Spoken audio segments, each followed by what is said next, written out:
Olá, sejam bem-vindos. O contato direto já está no ar. Hoje vamos abordar sobre o tráfico de seres humanos. O número de vítimas tem estado a aumentar a nível mundial. Um fenómeno que, pela sua dimensão, exige um combate sério. A nível mundial, o tráfico de seres humanos destaca-se como um fenómeno real e que a cada dia aumenta o número de vítimas neste tipo de crime. O tráfico de pessoas é condenado como uma violação dos direitos humanos por convenções internacionais e é o comércio de seres humanos mais comum para vários fins, com destaque para a escravidão sexual, trabalho forçado, tráfico de drogas ou outros produtos e casamento forçado. Só em 2015, as estatísticas indicam que o tráfico humano deu bilhões de dólares por ano do comércio internacional, crime que aparece na lista de uma das atividades de maior crescimento das organizações criminosas transnacionais. Dados das Nações Unidas, divulgados em 2021, com situações detectadas e denunciadas em 148 países, revelam que o número de vítimas de tráfico num ano ultrapassou 50 mil em todo o mundo. No entanto, a mesma entidade internacional estima que, de facto, o número real de vítimas seja muito maior e que uma análise aponta os migrantes e pessoas sem emprego como os mais vulneráveis. Também o aparecimento da Covid-19 tornou-se uma ameaça real para piorar a tendência geral de aumento no tipo de crime em nível global. O medo é que a recessão causada pela pandemia expõe ainda mais pessoas ao risco de tráfico. De igual modo, segundo as Nações Unidas, aumentou a proporção de crianças traficadas no mundo, que triplicou nos últimos 15 anos, e concretamente o Escritório da ONU sobre Drogas e Crime destaca que o número real de vítimas traficadas pode ser muito maior pela natureza oculta desse crime. Em todo o mundo, as vítimas do sexo feminino continuam sendo os alvos principais. Dados lançados em 2021 indicam que quase metade das vítimas identificadas em nível global eram mulheres adultas e 20% meninas. Outros cerca de 20% eram homens adultos e 15% meninos. Nos últimos 15 anos, o número de vítimas aumentou e alterou o perfil. A proporção de mulheres adultas caiu de mais de 70% para menos da metade. Em relação às crianças, a alta foi de cerca de 10% para mais de 30%. No mesmo período, a proporção de homens adultos quase dobrou de cerca de 10% para 20%. De modo geral, metade das vítimas detectadas foi traficada para exploração sexual, 38% para trabalhos forçados e 6% envolvidas em atividades criminosas forçadas. Nas tendências regionais, a exploração sexual é a que mais domina. Este é o caso da Europa, Américas e Caribe. Na América do Sul, mais de um terço das vítimas vai para o trabalho forçado, que domina o tráfico na África subsaariana e na Ásia. E agora veja uma reportagem com depoimentos emocionantes de uma vítima de tráfico humano. A mulher, conhecida por Angélica Souza, teria sido obrigada a manter um relacionamento com o homem que a levou para trabalhar na Europa e com uma proposta tentadora. Meu encontro com Angélica acontece em um hotel em São Paulo. Boa tarde, Angélica. Tudo bem? Ela vai contar tudo o que sabe. Você está disposta a me contar a sua história? Com certeza. Quero ajudar umas pessoas que estão lá. Como é que você define o que você passou? Desumano. Desumano. E tem muita gente precisando de ajuda. Foi por isso que eu resolvi falar. Nesse momento que nós estamos conversando? Tem muita gente precisando de ajuda. Vamos lá contar a sua história? Vamos.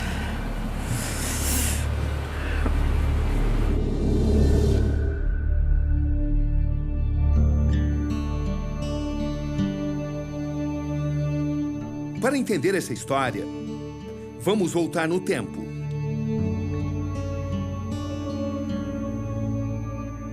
Maio de 2022. Angélica conhece um homem através de uma grande amiga. Que proposta exatamente você recebeu? Minha amiga me ligou vendo a minha dificuldade. Eu tive um acidente de trabalho, eu tava passando meio que fome. Ou seja, você era uma vítima fácil. É. Uma pessoa em situação de carência. Aí ele mandou um pix de R$120 pra mim comprar algumas coisas que estavam faltando pra casa. E ela falou comigo, você não tem vontade de vir pra cá, não? Eu falei com ela, tenho.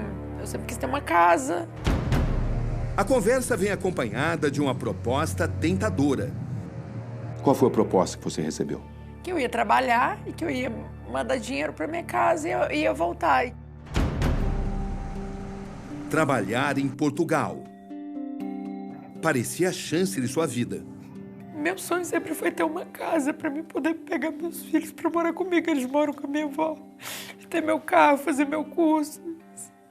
Minha intenção era ir, ficar alguns meses, trabalhar e voltar pra pegar meus filhos de volta. Eu queria viver aqui no Brasil, só era a chance de eu ter alguma coisa. Um dinheiro rápido, trabalhando, que eu ia mandar totalmente pra cá, porque lá eu ia ter casa, comida, não precisava pagar nada. Então o dinheiro que eu ganhasse era somente pra mandar pra cá, pra realizar esse sonho de ficar com meus filhos. Qual era a sua profissão até então? Aí eu era auxiliar de cozinha. Eu sempre mexi nessas áreas de restaurante, auxiliar de cozinha, garçonete, caixa. Como é que você conheceu essa pessoa? Como é que você chegou até receber essa proposta? A Jéssica era minha amiga de quando ela morava no Brasil. Tem uns 2 anos que ela tá lá. Então ela sempre convivia comigo, a gente sempre estava em festa, eu sempre via ela, já fui na casa dela. Então ela me ligou pra me chamar pra ir pra lá, falando que o amigo dela iria pagar minha passagem. Eu falei com ela que quando eu começasse a trabalhar, eu poderia pagar ele a passagem de volta. Quem era esse amigo? Ele chama Milka. E começamos a conversar. Mas você nunca o tinha visto até então? Nunca tinha visto, eu confiei nela, porque ela era uma pessoa que eu conhecia. E ela sempre falou que ele era um cara bom, tanto que ele fez uma carta convite onde ele se responsabiliza por todos os meus custos lá. Fui levado com a proposta dele arrumar o serviço para mim no café. O café não era dele. Sei. Eu ia trabalhar e ele ia me dar casa e comida, me ajudar por causa da minha situação. Essa era a promessa? Essa era a promessa. E o que de fato aconteceu? Ele queria uma mulher. Ele queria me obrigar a transar. Ele queria me obrigar a ficar com ele. E por causa disso ele me jogou na rua, que eu não quis. E ele me jogando na rua, mesmo com uma carta convite, ele sabendo que eu não tinha R$1 no bolso, que o combinado foi a minha passagem de ida e de volta. Ele cancelou a minha passagem de volta. E por causa disso, eu passei os piores infernos da minha vida.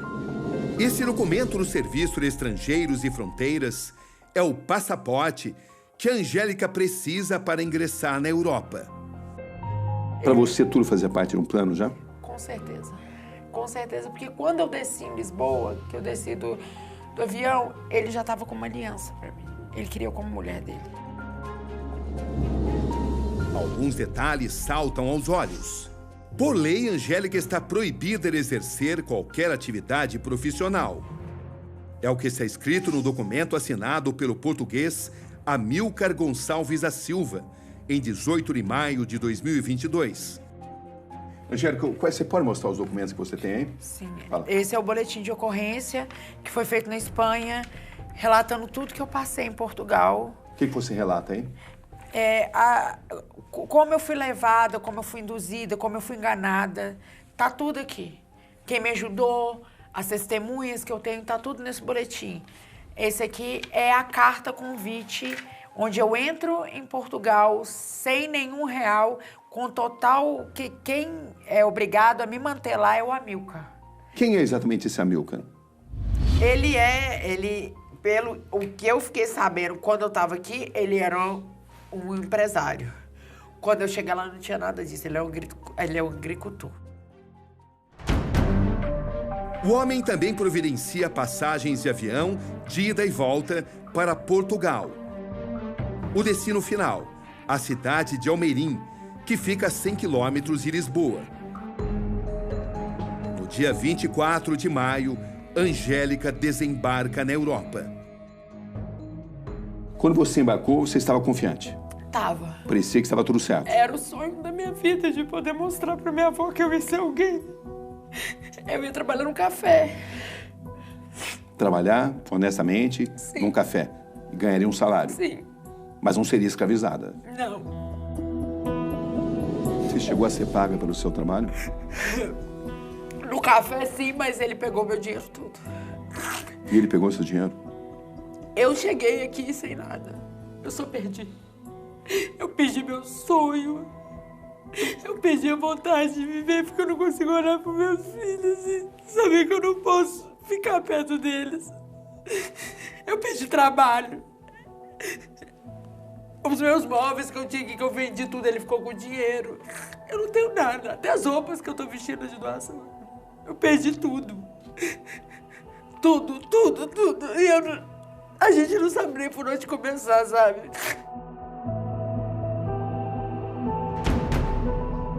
Falsas promessas. Quando você desembarcou em Portugal, o que te prometeram? Um emprego e que eu poderia ajudar meus filhos. Até mesmo se eu decidisse levar meus filhos pra lá, que eu conseguiria. Quanto você ganharia? Lá o salário é 750 euros, mais ou menos. Então, em princípio, tudo parecia normal. Normal. Honesto. Honesto. Sim. Relatos de abusos. E quando você percebeu que tinha caído em uma armadilha? Quando pra mim, ela me vendeu pra ele. Porque quando ele queria me obrigar a fazer as coisas que eu não queria.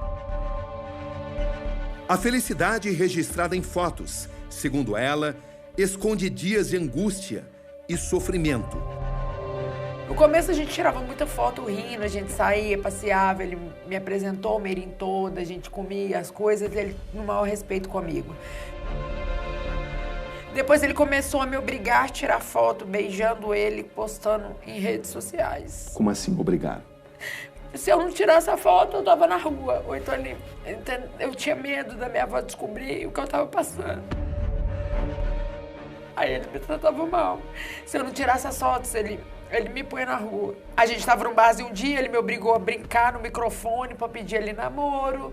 Eu sou brasileira, sou completamente apaixonada por um português. Eu vim hoje aqui pedir ele em casamento.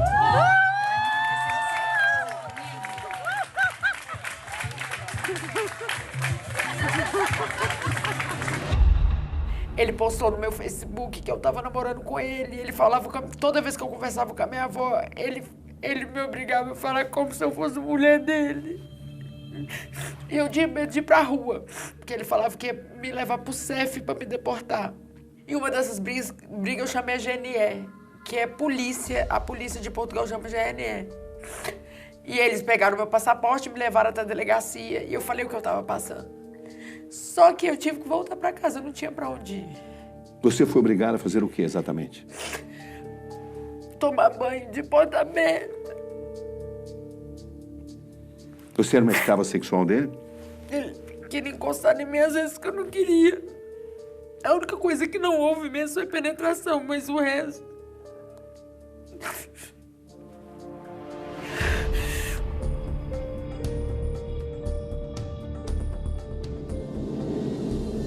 No começo, você chegou a trabalhar como tinha sido prometido, em um café. O que você fazia no café? Eu era garçonete normal. Os patrões de lá, eles eram incríveis. Eu tive que sair desse café justamente porque ele me botou pra fora e eu não tinha onde ficar lá. Quando a situação mudou? Depois que eu deixei bem claro que eu não queria ser mulher dele. E eu não ia ser mulher dele. Porque a pessoa que eu gostava estava aqui no Brasil. Mas você ficava hospedada na casa dele. E foi português tudo bem claro que eu ia ser amiga dele. Tanto que a pessoa que eu gostava aqui no Brasil. E eu fui também para ajudar essa pessoa a realizar o sonho, que era ter a oficina dele. E quando você começou a notar que estava sendo escravizada? Quando o meu dinheiro estava sumindo da minha bolsa. Quando ele queria me obrigar a fazer as coisas com ele, sendo que eu fui pra lá deixando bem claro que eu ia como amiga, eu não ia ficar com ele. Quando ele pegava meu celular e mandava mensagem minhas pra ele, fingindo que era eu vi que ele tava armando tudo como se eu tivesse algum relacionamento com ele. Ele pegava meu celular e mandava mensagem pro próprio celular dele. E depois falava que eu não sabia escrever. Foi me tratando mal, até ele chegar ao ponto de Ele me jogou para fora de casa, aí eu não sabia o que fazer. O tráfico de seres humanos é um dos negócios clandestinos mais lucrativos do planeta. Detalhes para conferir logo após um intervalo. A brasileira relata o drama do tráfico de pessoas no continente europeu. Para fugir dos supostos abusos do homem que a levou à Europa e tentar voltar ao Brasil, ela precisou trabalhar em bares de Portugal. Em um país desconhecido, sem dinheiro, Angélica decide voltar para o Brasil. É quando descobre que o voo de volta está cancelado. Os detalhes de uma manipulação. A prisão sem grades. Nesse momento, a brasileira passa a ser considerada ilegal em Portugal. Por que você não fugia para o Brasil? Porque eu não tinha, a passagem estava cancelada. Eu tentei, a passagem estava cancelada, eu não tinha R$1 para voltar e eu não tinha como pedir isso minha avó, porque ela já estava aqui criando meus filhos. A passagem, que eu ia voltar dia 10 de junho, e eles cancelaram. E eu fiquei presa lá por causa disso. É dessa forma que você era mantida? Sim, por causa dessa passagem, que eu não tinha como voltar. Você se sentia obrigada a permanecer? E eu pedi várias vezes. Não tinha opção? Não tinha opção. Você se sentia na mão deles? Sim, com certeza. E quando você cobrava essas pessoas de que você tinha aceitado ir para lá para trabalhar em um café? Eu sempre liguei e a Jéssica falou comigo assim que se desse errado, que deu errado era problema meu. Você chegava a cobrar essas pessoas? Ó, eu liguei não foi para várias isso que eu vim vezes para cá? pra ele, eu liguei pro Amilcar várias vezes pedindo minha passagem de volta, ele nunca quis. Ou seja, eles se controlavam através da ausência de uma passagem de volta? Sim. Você não tinha o que fazer? Não tinha o que fazer. Não. Por que não denunciar a polícia? Eu tentei em Portugal, mas eu não consegui. Eu tive que fugir pra Espanha. Eu tava com medo. Eu não sabia que grau que era. Eu vi muita coisa, sabe? Traços de uma engrenagem perversa. Uma tática muito comum de criminosos que exploram mulheres na Europa, como mostram essas mensagens que tivemos acesso. Aqui um homem que se passa por aliciador. Pede cotação para levar garotas brasileiras para trabalhar em uma boate na Espanha e deixa claro que a volta deve ser cancelada. Logo em seguida, recebe os valores. Uma prática proibida por lei em países da Europa, mas muito comum entre quadrilhas de tráfico humano. Para fugir dos supostos abusos e conseguir voltar ao Brasil, Angélica começa a trabalhar em bares da região. São bares que tem em Portugal, que você bebe com homens. Eu nunca fiz programa. Toda casa que queria que eu fizesse programa, eu preferia ficar na rua, porque eu faço o que for, mas eu tive uma criação muito boa. Eu vi meninas presas, eu vi meninas que eles pegavam passaporte, que elas não comiam, e elas tentavam pedir ajuda, e ninguém ajudava, ninguém ajuda. Eu passei fome, frio, eu fui obrigada a ir para esses lugares que você não tem noção de como eu ri, você vê o jeito que a mulher é tratada, sabe? Igual lixo, como objeto. Eu não tinha como voltar para casa, eu entrei em desespero, eu tentei me matar.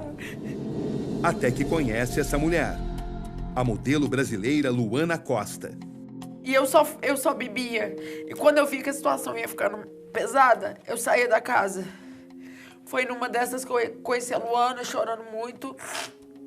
A Luana, com dor, me levou para Marbella, Porto de Banús, na Espanha. Bom, quando eu conheci a Angélica, ela estava num momento muito triste e desesperador. Qualquer mulher ali, naquela situação que ela se encontrava, com certeza ia estar como ela estava. E eu, como mulher, como ser humano, parei para escutá-la, ouvir o que ela tinha para dizer e me contar o porquê ela chorava tanto. E eu até me emociono quando lembro. Então, era triste demais. Eu chorava com ela, chorei junto muitas vezes. Eu ajudei ela no que eu conseguia ajudar, no que eu, no momento, conseguia. E isso foi em Portugal. E foi muito triste tudo que ela me contou. E eu, como mulher, óbvio, não ia poder deixar ela assim naquela situação. Eu acabei levando ela comigo para a Espanha, porque eu tinha uma viagem marcada para ir para a Espanha, né? Começa a fuga para outro país. Na província de Alicante, na Espanha, Angélica se encontra com um jornalista brasileiro. Quanto tempo você permaneceu na Europa escravizada? 2 meses, até eu encontrar o Alex, que é um repórter policial lá. Ele te ajudou? Tava com muito medo e aí ele pedi ele até para colocar que ele tava num relacionamento comigo, porque o português estava me ligando direto para ele não ter contato comigo. O Alex fez isso e me abriu a porta da casa dele. É ele quem a ajuda a registrar um boletim de ocorrência e denunciar o suposto crime às autoridades espanholas. Graças a Deus, tudo resolvido, agora eles vão encaminhar para o juiz. Agora esperar em Deus, né? Há pouco mais de um mês, a polícia espanhola desarticulou uma organização criminosa de exploração sexual. Policiais localizam um cativeiro onde 3 vítimas são encontradas e libertadas. Segundo a polícia, elas tinham uma dívida de mais de 2.000 euros cobrados pelas passagens para a Espanha. As mulheres relataram que o valor aumentava quando elas não aceitavam manter relações sexuais. Na investigação espanhola, a polícia descobre que as vítimas, em sua maioria, são brasileiras, que usam documentos falsos, vistos e até certificados de vacinação contra a Covid, fabricados ilegalmente no Brasil. Elas entram na Europa por Portugal e depois vão parar na Espanha. É uma máfia. Uma máfia, infelizmente, e as meninas correm perigo. O que mais tem na Europa são meninas que desaparecem e nunca mais são achadas. E são brasileiras sempre atraídas com a proposta de trabalho. Com a proposta de trabalho. E que quando parece tenta honesta. achar uma autoridade, quando vai ter uma autoridade para tentar pedir ajuda, ela não acha. Não tem autoridade na Europa, não tem autoridade. Você viu casos de pessoas que tiveram os passaportes apreendidos? Sim, meu passaporte sempre ficava comigo dentro da minha calcinha. Todos os lugares que eu ia, eu nunca deixei numa mala. Mas você viu outras brasileiras em condições difíceis também? Com certeza. Quantas? Umas 15, não só brasileiras, como venezuelanas, bolivianas, de tudo quanto é tipo. Em que situação exatamente? Eles usam a situação econômica da pessoa. Para manter a pessoa presa, entendeu? Aí fazem a mesma coisa que ele fez, leva as meninas na praia, tira foto, como se estivessem vivendo uma vida normal na Europa e elas estão presas. É o que mais tem. A gente acha que não acontece, mas aconteceu. O que mais tem são pessoas brincando com os sonhos das outras. É o que mais tem. E eu mais decidi me expor justamente para ajudar as pessoas que estão lá. São mulheres obrigadas a se transformar em escravas sexuais. Exatamente. Exatamente. Querendo ou não, são espalhadas pela Europa toda. São redes? São. Você chegou a ser ameaçada? Várias vezes. Que tipo de ameaça? Que se eu contasse as casas que eu passei, que eu ia morrer, que a minha família ia morrer. Tanto que eu não falei nem na polícia e nem vou falar os lugares que eu passei. Quem te falou isso? Porque eu tenho muito medo dos donos da casa. Os donos da casa. Porque como eu fui só pra beber, como se fosse um bar de alternos, eu não era obrigada a me prostituir. Porque as meninas que foram lá já tinham sido comercializadas pra isso. Só que eu via as coisas e eu tinha que ficar calada. Eu tinha muito dó, Gabriela. Muita dó. Teve uma menina que tava com febre no cantinho lá no quarto.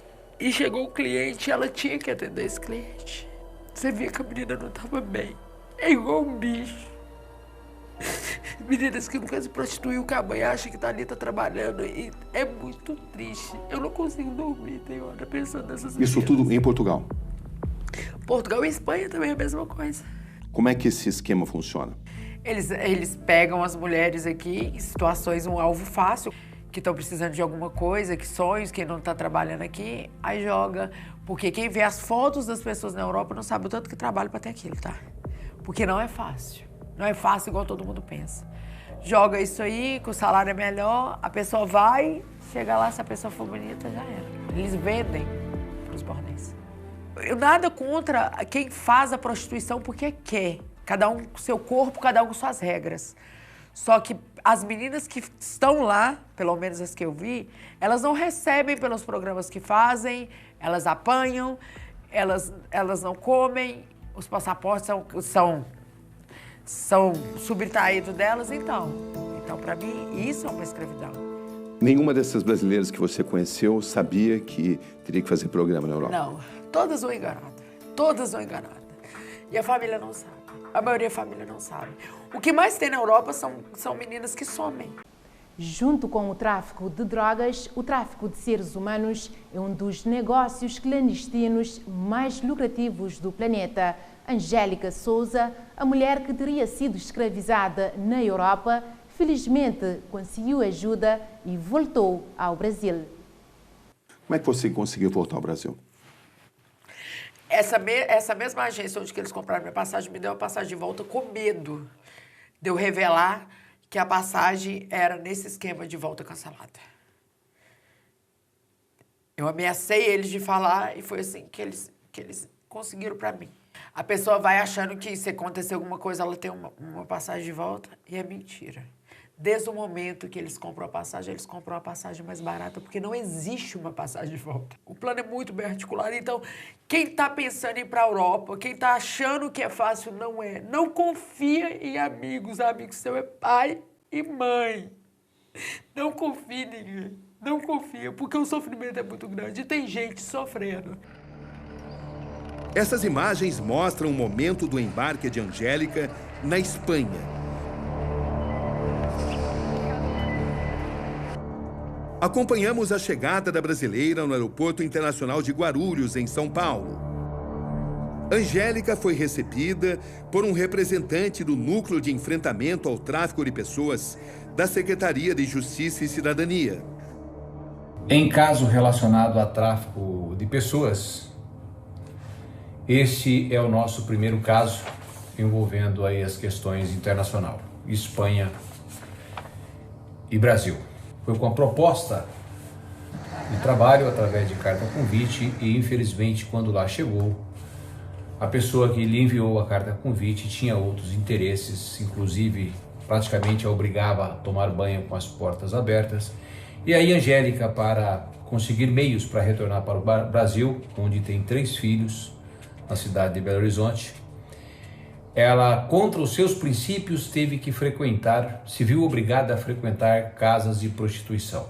E aí, através de uma colega, ela acabou fazendo contato com o repórter e membro da SDP Espanha, Alex Dia, o qual pagou-lhe a passagem para que ela pudesse ir até Alicante, na Espanha. Chegando em Alicante, Alex tomou todas as providências legais para apresentá-la junto à delegacia de polícia, registro formal de ocorrência policial, e isso acabou desencadeando uma operação através da polícia daquele país, onde estourou alguns prostíbulos e foi feita ali a liberação de algumas moças. Como é que foi para você voltar ao Brasil? A frustração de voltar para casa pior do que você saiu. De olhar pro seu filho e não conseguir levar seu filho no shopping, igual meu pequenininho me pediu pra levar. De não poder dormir com seus filhos, porque sua casa é o ovo, porque foi aquilo ali que você conseguiu com a ajuda dos outros. De depender dos outros. Eles brincam com os sentimentos das pessoas. Eu tive sorte, cara, de estar aqui pra contar essa história, mas tem muita gente que não tem.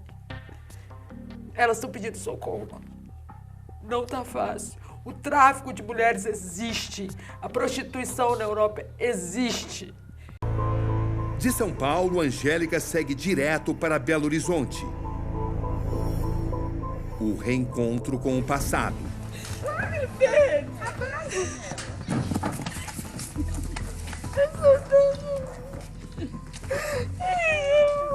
E a incerteza do futuro. Nunca mais vou sair de perto de você, tá? Nunca mais. Tá vendo? Angélica vive longe dos filhos, em um pequeno apartamento.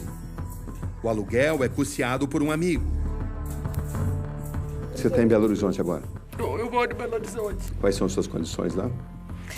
Eu tô numa kitnet alugada, imobiliada, aonde o Jefferson que pagou pra mim, porque se não fosse ele, era o meu ex de quando eu fui. Quando eu fui, eu tinha um relacionamento com ele. Agora você pretende voltar a trabalhar aqui no Brasil? É o que eu tenho que fazer, o mais rápido possível. Vai trabalhar de quê? Eu sempre trabalhei como recepcionista, caixa. Não sei, você vai procurar reconstruir sua vida aqui agora. Eu preciso reconstruir minha vida. Eu não sei por onde começar. Eu preciso de ajuda. Saímos para mais um intervalo e na volta veja qual é o cenário do tráfico de pessoas no arquipélago. Roberto Cabrini conversou também com o homem acusado de escravizar a brasileira em Portugal. Ele nega todas as acusações. Apuramos que Amílcar Gonçalves, de 44 anos, até o momento, não é procurado pela polícia portuguesa. Por telefone, procuramos o homem denunciado por ela. Nesse momento, estamos tentando falar com Amílcar Gonçalves. Foi o responsável pela permanência de Angélica em Portugal.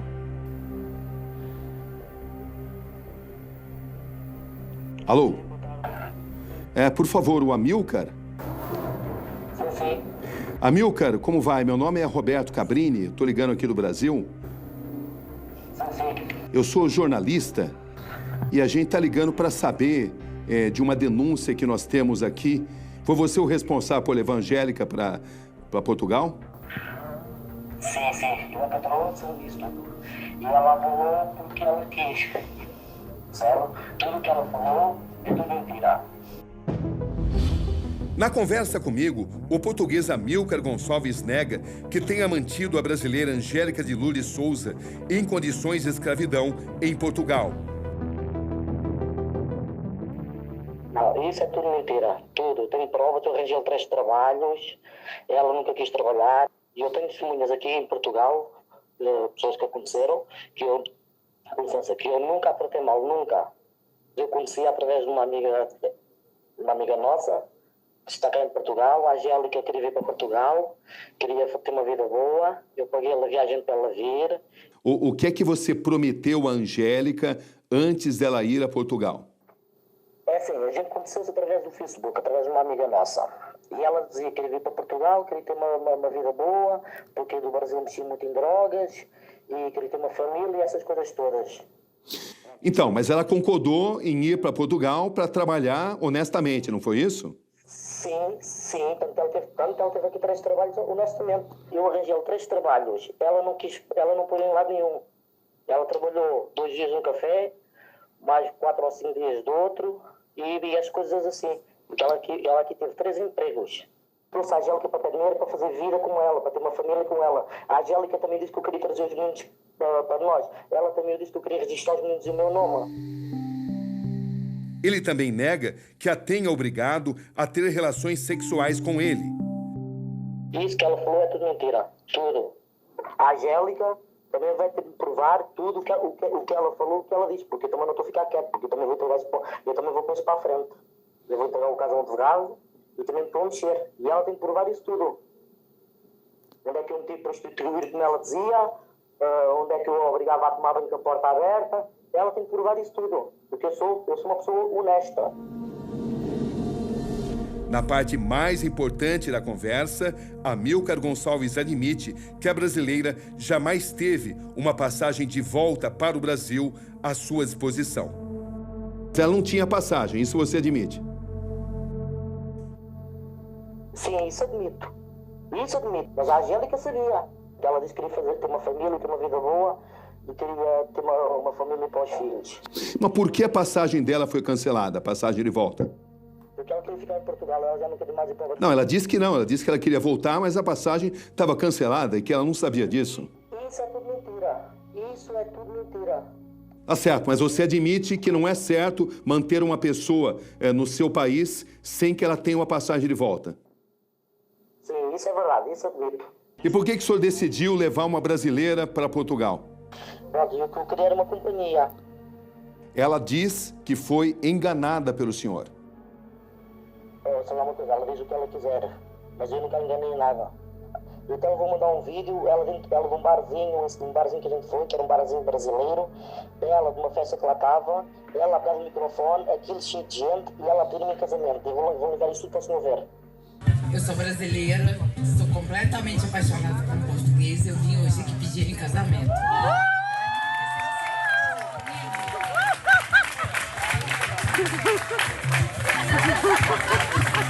Já que é pra casar, né, gente? A gente é brasileiro. Esse vídeo do barzinho existe, que foi ele me obrigou a fazer.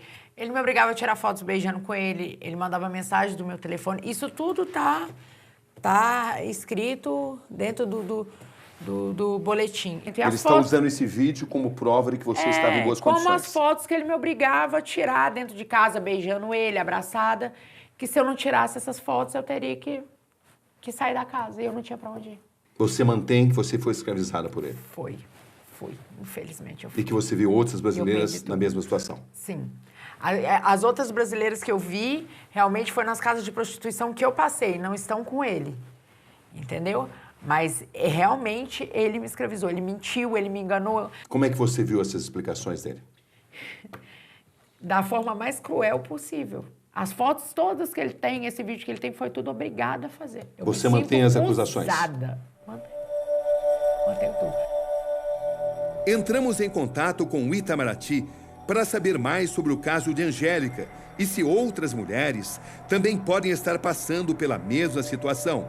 Mas até o fechamento desta reportagem, não tivemos resposta. Há 6 anos, a comunidade brasileira em Portugal é a maior do país. Já são mais de 210 mil brasileiros que se mudaram para lá. Esse era o sonho de Angélica. Viver na Europa, trabalhar e ganhar dinheiro. Agora, seu maior pesadelo. Você considera que foi enganada? Com certeza. Que caiu numa armadilha? Com certeza. Eu confiei numa pessoa que frequentava a minha casa. E eu passei por lugares que eu não desejo que ninguém passe. Eu vi coisas que eu não desejo pra ninguém. Ficou um trauma muito grande, né? Eu durmo pensando nas meninas que estão lá, sabe?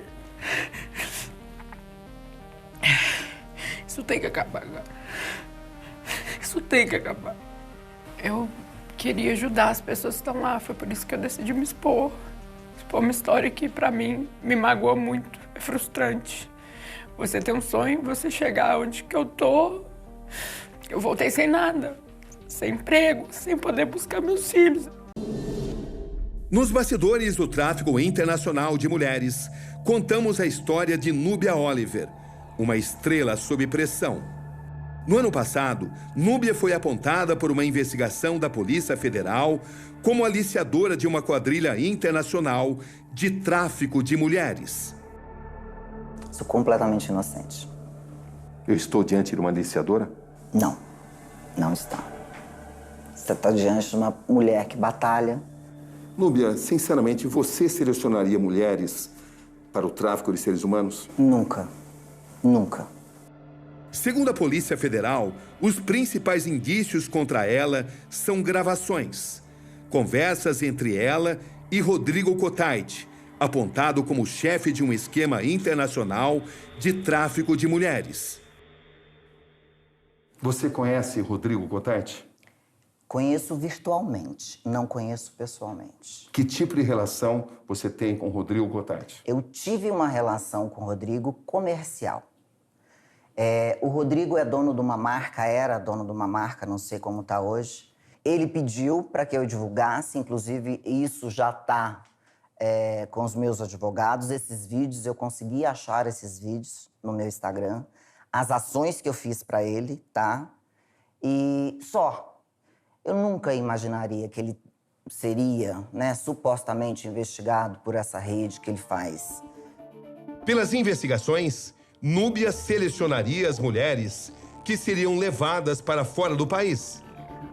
Por que você aceitou ser intermediária entre Rodrigo Cotait e essas meninas, essas jovens? Eu não aceitei, não tem intermediação. Tem intermediação na maquiagem. Como assim? Ele pede para eu entrar em contato, com meninas que queiram fazer as ações. Segundo a polícia, Rodrigo dizia ser dono de uma agência de modelos. Mas, na verdade, tratava-se de uma fachada. O empresário coordenava uma rede de mulheres que mantinham relações sexuais com clientes no Brasil e no exterior. Elas eram oferecidas por meio de um catálogo virtual e identificadas por códigos. Em que momento você ficou sabendo que essas mulheres teriam que se prostituir? Nunca.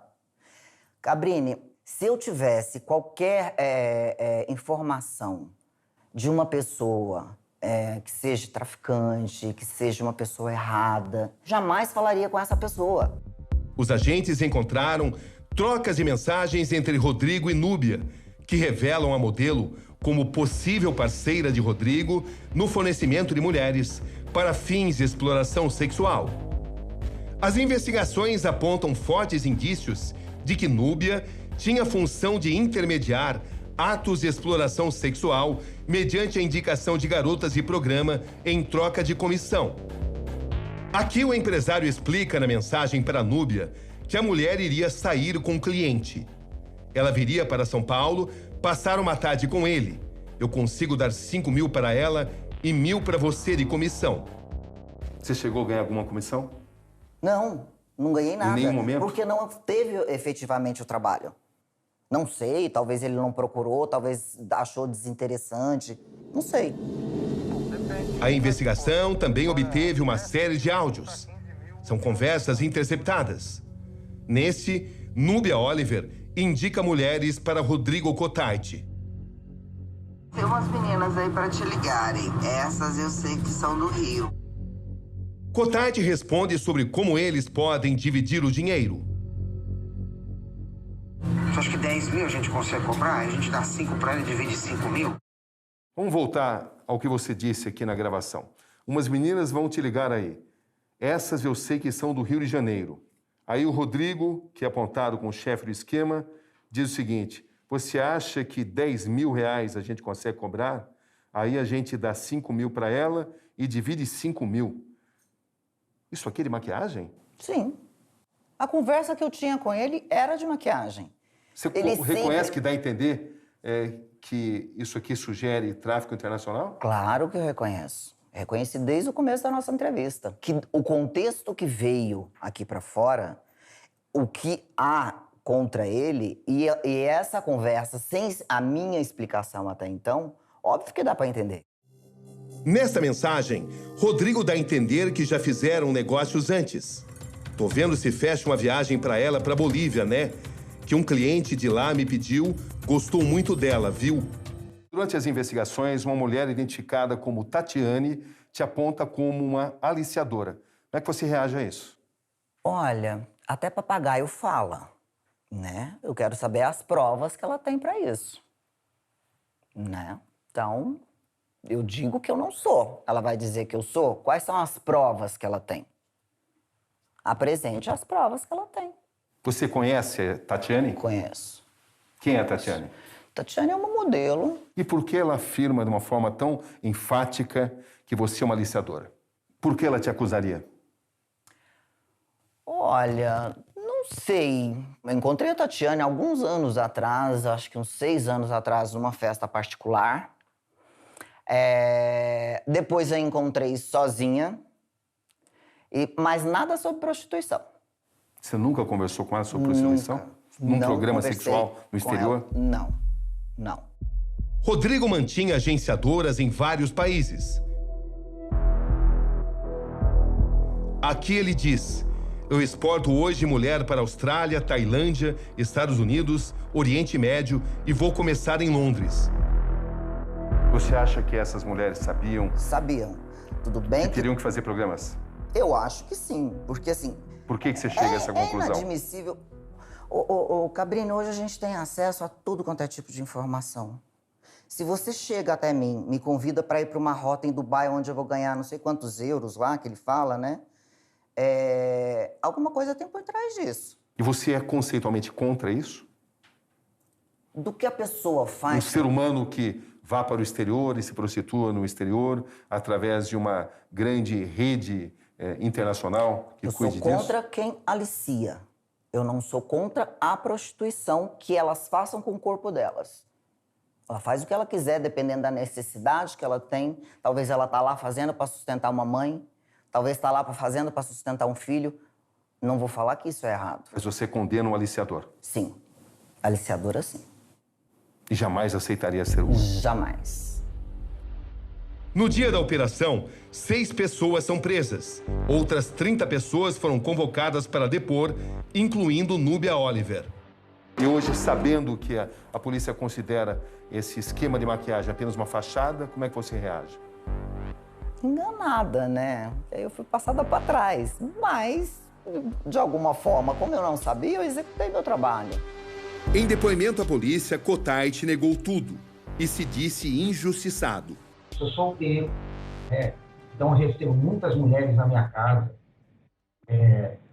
Eu acho um exagero o que foi feito comigo. Sou empresário, tenho como provar, grau superior, família boa, tradicional. Eu tenho ótimos antecedentes, presto serviços comunitários, já prestei na minha vida. Então, eu estou à disposição.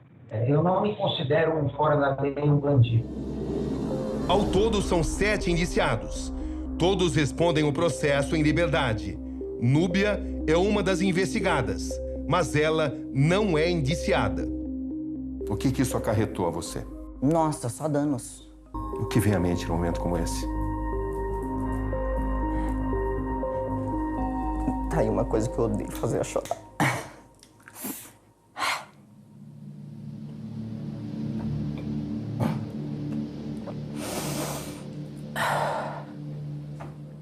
O que vem, que eu não gostaria de estar passando por isso, não queria ter essa paralisação, tinha uns projetos muito legais pra gente estar fazendo, e tudo que está passando, as pessoas, né, as que eu mais amo principalmente, tá sofrendo, é muito difícil.